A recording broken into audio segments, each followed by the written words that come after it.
What's good, YouTube? Nobody's gonna kill me for this. What's up, all you beautiful people? It is I, Akemitcg. I'm back here with a new video. I've been doing lots of duels lately, and I've had a subscriber ask me if I would do live streams, and the answer is yes. I've just been trying to figure out what I want to do with it, and this is going to be a testing zone. If this video gets 10 likes, just looking for 10. Then we'll start doing more live streams. I do want to live stream market watches. Live duels would be great if I can do a setup at my locals and a lot of Crusadia tech. I have lots of ideas in store for you guys, so stay tuned. And please comment down below if you are interested in any particular live stream. So today what I'm doing is a market watch. So I'm planning on doing this on Tuesdays at 10 AM. I will do these live. Nobody's watching, that's fine. One person's watching, that's great. Anyways, let's go right down to business. I have about 40 tabs open. Let's look at how the previous YCSs, there was a Team YCS in Las Vegas and I believe another one in Europe that just passed, and how they impacted the market. Let's first look at Magician Souls, everybody's favorite card. Oh my god, rip Dark Magicians. But Magician Souls is going down in price. It was 130 at its peak, I believe. Based on listed median, it's 124-ish. Now it's going to 98. If you scroll down here, there's going to be lots of German ones. 99, roughly around the 100 range. If you want an English one, just dish out another 4 cents per, and that'd be great. I think right now is a decent price point. SPYRALS weren't doing way too well because everybody and their mom was siding against them, and also they're not as consistent as a lot of people think. When the combo goes off, it's fantastic, but when it doesn't, it's not that good. Next, let's look at Spiral Double Helix RIP. To everybody who sold when it was a lot more than $2, good on you guys, but Double Helix is going down the gutter, unfortunately. Only $2, and wow, that's actually pretty nuts. I like fluctuated up and down like crazy, but it's finally getting cheaper. If you do want to get your hands on Spiral, I think right now would be a good time. I believe Magician Souls will go down a little bit more. I cannot see it going under the 90 range, but just because the set's so limited and it's sold out practically everywhere, but we'll have to see what that future holds for that card. Now, Phantasme. Everybody knows it's getting a reprint in the middle, late-ish of March, so it's going to be going down in price. It's going to be $44, continually dipping. The median was $61, so we can see it continue to dip a little bit further, especially since Master Rule 5 is coming out too. Like, it's like a double hit. Master Rule 5 makes this card become like a side deck card more than the main deck card, and also the reprint. So what I expect from this is the reprint is going to be short printed for Phantasme, so the secrets will slightly go up, kind of like how Infinite Impermanence was. So I can see this going to the 60 range roughly, and then it'll probably stay at that range in my opinion, just because the card's still really good. Nibiru, everybody's favorite rock, Dwayne the Rock Johnson. Nibiru is going to be at the 11 range, 1150 range. It hasn't changed that much. It was dipping between 12 and 10 roughly, but I expect it to stay at this range. Still an amazing card. A lot of players are just maining it and just playing straight going second brain dead decks just because they're easier to play and it's really hard to mess up with those decks. Let's look at Super Poly. From the Shaddoll Showdown, it is $2. I don't see it going down to $1 at any point. I actually see it going up because Super Poly is such an insane card in this format. Everybody in the mom is playing darks, and also Mud Dragon's really good. We got Malark, the World Legacy one, and if you're playing against Invoked, because you're going to see a lot of those running around, then if you side in or just main deck Super Poly with Elysium, it could be a big blowout too. Call by the Grave from Dual Devastator. Still $5 range. I expect it to literally stay at this $5 range. There's a lot of walls here. There's got a 12 card wall for $5. You got a 54 card wall for $5 as well. Shoutouts to Turtle Rock Gaming. Wow, that's a lot of them. Lightning Storms. I saw it hit the 150, 160 mark a few days ago. Now it's going down to 135. I expect it to be picked back up afterwards. It's still such a very, very, very good card. And it was so short printed in Ignition Assault. I personally opened one case and only got one, and one prismatic. But that just goes to show like how hard it is to get Lightning Storm anyways. It's a fantastic blowout card. Any going second deck will probably want to use Lightning Storm. Not everybody's going to have Waking the Dragon set. Not everybody's going to have a spell Negate on board. So Lightning Storm is still a really, really good card. When it resolves, so many pluses. Short and simple. Cross Sheep, because of the rise of the Shadows, I didn't foresee this going up that much. I sold mine for 5 and now they're 14s. They were at 15s at one point, but I expected to stay around this price range. If it ever goes up to 20, that would be absolutely ridiculous. But it has not broken a 15-ish yet. But Cross Sheep is still an amazing card. Yugioh, it was 38 at its peak. Now it's going down to 30. I think the best price point to buy this at is around the 25 range. It's so good for what it does. If you're playing any, I'm thinking of like so many decks, any going second deck that plays any extra deck monster, including Shaddolls can play this too. Surprisingly, it's just a good tech card. Just a 2750 beater that gets over a lot of stuff. So if these ever go down to 25, I expect you to pick these up, but I do not expect this to go past 40 ever. So we'll keep an eye on that. Drone Lockbirds. Because of the rise of Spirals and also people realizing how good this card is in today's format, the structure deck one is, I believe, what is it? Around $8. So if you can pick up a structure deck, I know some Barnes & Nobles and Walmart still have these. If you look really hard at their clearance aisle, $8 for that's pretty good. Pretty much pays back for the structure deck, barring $2, so it's fine. The ultimate one is, let's see, 80 bucks. So if you're going bougie, get the ultimate ones. I expect this to stay at this $8 range. I really can't see it going past $9 or $10, but that's just my intuition, just because it's a structure deck card. Vanity's Ruler. The hype for this card has been dying down. I personally have never dueled against a Vanity's Turbo deck before besides Monarchs. There's a moderately play one for $7.40, but if you want to play the lightly play one, it is $9 roughly. So it used to be 13, 14 at some point, but less and less people are playing it. It's extremely good going first, don't get me wrong, but going second, that deck has a lot of issues. Let's put it that way. Interrupted Kaiju Slumber. We're getting ready for Dragon of Red Eyes. I don't know when it's coming out, but Kaijus are going to be a force to be reckoned with. The $4 range is correct for this. I expect this to be around $5 at that point, but we'll have to see. It's also at 3, and it's also a blowout card too, because it is a onboard nuke, Dark Hole, and you can play 3 of them. And plus it has recursion, you can banish it from the graveyard to grab another one. So if you're playing like Dark Lord Dealings, you can dump this Kaiju Slumber, and then the turn after you can get a Kaiju, so it's really good. If your opponent's not paying attention, they will forget that you have Kaiju Slumber in your graveyard. Radiant is still a roughly, let's see, $6 card. This card was $13 at one point. That was pretty hype and pretty insane, but I did not expect it to go, or to even sell at $13. I believe this price range is correct for it until we get a reprint. It would make the most sense for them to randomly reprint this in Dual Overload. Just a hunch. Just getting it out there. Let's look at the Showdown Structure deck. It's been sold out pretty much everywhere I go. If you can pick this up at $10 at your local Target or Walmart, it is worth it. You'll get a couple extra bucks off of it. But I have a feeling this was going to be the same issue with the Dino deck. When the Dinosaur deck came out, it was $10 obviously retail, but it kept going up and up to 20 and eventually 30 because the deck is so good. I can see the same thing happening with Shaddolls. $13. If you buy this retail plus tax, depending on your region, it'll probably be $11.50 at max, including tax. So it's a pretty good deal. Let's just break down what the cards are inside. What cards are inside? Shaddolls Throwdown. Let's look at the market price. So we got Wendy, so it's 3. Super Poly, that's 2, so it's 5. Allure, 7. Instant Fusion, 8. Twin Twisters, 9. BLS, 10. Aerial, 11.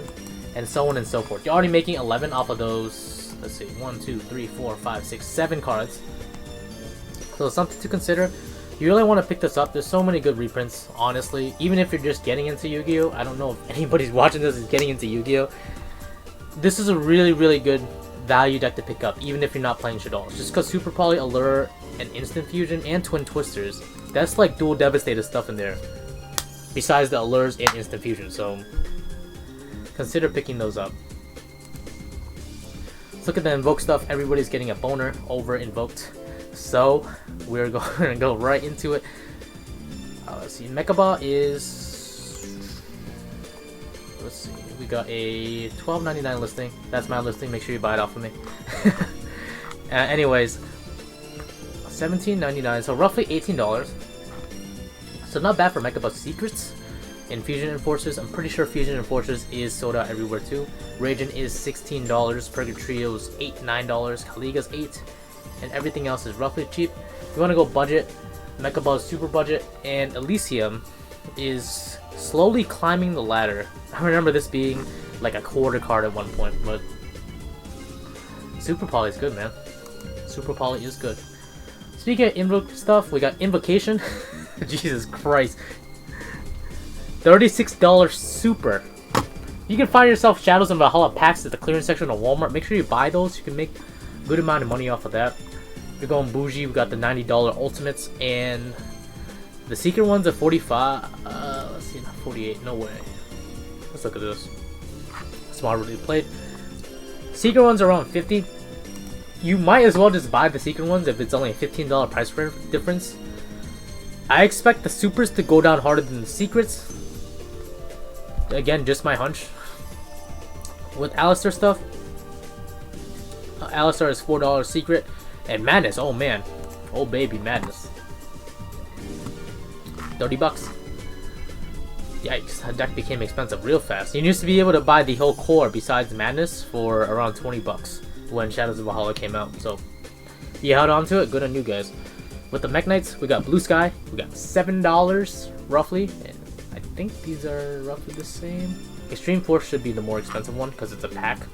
Yep, $8. I don't know why it's just 5 there. So Blue Sky and Purple Nightfall. Purple Nightfall is going to be roughly double the price of Blue Sky, I said roughly. And reason being is you play 3 purples. Most of the time you play 2 blues. Because purple is just so free. And Pot of Extravagance. Our favorite draw 2 card plus 1 Pot of Greed in 2020. And it is $86. Wow, somebody's selling for $86 near mint unlimited. So that's actually not a bad price point. I'm pretty sure this will dip just because a lot of people are getting hyped over Dual Overload. If it does not get reprinted in Dual Overload, expect this to double in price. I'm calling 150. Guaranteed. 150. If it's not getting reprinted in Dual Overload. This card is way too good to be at a low price point, especially when it's not getting reprinted. I mean, yeah, reprint that. You guys didn't see that. Evenly Matched, $30. It was $15 like roughly a month ago. Such a great blowout card. Do invest in it. If you want to play competitive, then Evenly Match is almost like your budget Lightning Storm. Almost. I said almost. But it just has different uses at that point. Because Evenly Match gets rid of everything. Lightning Storm gets rid of one set of things. But you get to keep your Battle Fates with Lightning Storm.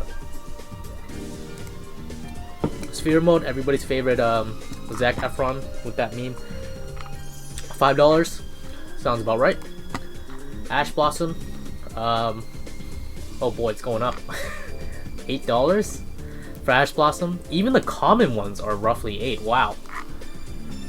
Yo, why are you picking up the common ones when you get the ultra ones for, let's see, an extra 40 cents? Yeah, pick up the ultra ones, guys. Pick those up. And people again realizing how good Ash Blossom is. Last format, not that good-ish, because we did have As a Thought, but now we don't have As a Thought. This is one of the good reasons why Ash Blossom is going up. Infinite Imperm, speaking of hand traps, 40, 45s for the ultras, and then 60s for the secrets. That sounds about right. Toads are slowly dipping down to $17 for the pack one, and then roughly $20 for the Vengeance ones. Gizmek Yada, you got looking at Penny Stonks, that's what they call it, I guess. I'm pretty sure this card will go up in the future. I don't know when in the future, but it will go up in the future. It's really, really, really good. any card that usually lets you normal summon twice, for example Seraphonite with Brilliant Fusion. I know, like, it's almost apples and oranges, but I believe this card will go up in the near future, especially making free rank 5s. So clean. Unchained Soul, it was really cheap prior, now it's 52 cents. I expect this also to go up just because it's very generic. You can actually splash in probably Abomination's Prison, Unchained Soul, and then that rank 2 Link. What's that? No, that Link 2 Link. I think that's what they call it, whatever. And it can be a good blowout card because when it's summoned, you pop a card on the field. Nobody sees this coming at all. Nobody sees it coming. Plus, it's the level 8. If you're playing pretty much any deck, then it's pretty good. Kujikiri Curse, I did call out this one. It was, I remember it being really cheap when it came out, but any card that's generic, draw 2, especially since you can sack it face up on the field, it's like trade-in plus. You draw 2 cards. Fantastic. Like, there's nothing bad about that card. With the generators coming out, they're all level 9, so it's even more live, and they have to play 3 of it. So if I were you guys, if you're not desperate for money, hold on to these for now until they inevitably go up. I guarantee you guys. Piscalis, this was a weird one because when this came out, it was pretty pricey. I pulled a case and I got 5 of these, which is really, really bad. Horrendously short printed. So I expect this to be a lot more than this at some point, only if Marinta start doing something in the meta. Time Thief Perpetua, a 140, 170-ish on the Prismatic. The supers are slowly going up because Time Thief, Lunalight is a thing. Perpetua, I did expect the Prismatic one to dip down to 70. That's so I can buy it, but my intuition was wrong there. If you really want to play the Prismatic one and flexing your opponent, then by all means. But I'll wait. Let's look at Madochi stuff. A lot of Madochi stuff is getting reprinted, or Konami did announce that some Madochi stuff is getting reprinted. We don't know what. We'll just have to see. And Jelly is roughly the 15 range, which is correct. Tiramisu, the ultimate, because we're only looking at the bougie ones, is roughly 30 bucks unlimited near mint, and it's going to be 55 ultimate near mint, so it's pretty good there. Pudding says ultimate is roughly $15 in near mint. Mageline is $23. It was $50 at some point. Slowly dipping down. We do not know if this is getting reprinted in Dual Overload yet. If it's not, then it's gonna keep going back up. But Dual Overload is, if it's anything like Dual Power, where they reprinted the Arrow Mage stuff, then Mageline will definitely get reprinted. But Konami's the king of surprises here. Chocolate is confirmed getting to reprint by this dude leaked it out. $36. It's fine, it'll keep dipping. Dimension Shifter, speaking of Madochi stuff, D-Shifter is played in Madochis in some variants. It's a really, really good card, and it's still a blowout against a lot of decks. So I expect this to go up a little bit when Madochis come back up. Next we got Thunder Dragon stuff. It is all dirt cheap. Pick up your Colossuses at 20 because it looks hella nice, and that's really it for that one. And now the last 3, we got Blue Eyes White Dragon. You guys are really into the Blue Eyes stuff. I really love looking at Blue Eyes stuff. Still a good amount of money for all these Blue Eyes. Comment down below what your favorite Blue Eyes art is. For me, it probably has to be, oh man, that looks nice. For Jumps EN002, looks amazing, guys. Next, we got Dark Magician Girl, everybody's favorite girl, waifu. Can't deny it, guys. Can't deny it. Let's look at how much a near mint first one from Magician's Force is. So lightly played is 700-ish, 650-ish. Near mint is $1,000. Congrats, we have hit the quadruple digits. And let's look at the rest of the Dark Magician Girl stuff. Got a Field Center token. Anybody wants to send me that, that'd be great. The Dragons of Legend Secret Rare Dark Magician Girl, the Dragon Knight, is still holding value, is $40. So keep holding to those. If there's any indication that Dark Magician Girls will do well, look at the Dark Side of Dimensions movie pack. It is roughly $4 each. I've been seeing 1 per box So if you can pick up a lot of these, that'd be a good idea, because there is a Dark Magician Girl from, let's see, this is the last one, guys. This is super rare from where is it? The Speed Duel. So this was $1 when it came out. I'm gonna tell everyone to just pick it up, because not many people play speed duels, or not many people I know play speed duels, and there's not too many in the market. So if you wipe this out, then you can potentially make this $15 easy. Alright guys, that's all I have. Anyways, hope you guys enjoyed this market watch. Why is it 20 minutes long? Anyways, any feedback, please let me know. I'm Akemitcg. I will do this live next time, 10 AM Eastern Time, Tuesday. See you guys next time. Peace. The world ends now.